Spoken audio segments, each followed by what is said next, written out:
Mabait eh, oh. Sarap. Sa inyo, yung pag pinakawalan nyo, yung kunyari bago pa lang kayo kilala tapos pinakawalan nyo, hindi yan para bumalik sa inyo. Iikot doon sa lugar na nakawala siya tapos mahuhuli ng ibang tao yan. Dahil magugutom po eh. Ilang months muna bago makilala yun. Mga Iloa kasi is yung ano, di ba? Yung may parang yung syringe na pinapakan din Oo, sila oo, nagbaban. doon sila kumahabol-habol. Pag baby pa yun, mas maganda yung baby pa gagawin. Pero indoor lang muna, sa loob ng bahay, tatawag tawagin mo. Pero kung sabihin mong parang kalapati na Agad po sa inyo.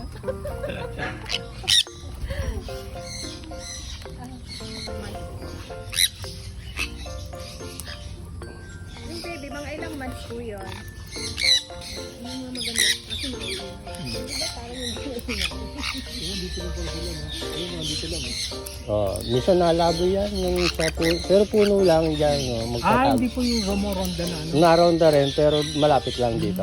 Kasi kabisa Tapos, nila to. kung halimbawa may walang nakabalik. hindi meron minsan, halimbawa mga 5 piraso, isang grupo na mawawala. Pero sama-sama sila, hindi ko lang nakikita, pero nandyan-dyan lang. Kasi makapal yung puno eh. Tapos bumabalik din. Bumabalik.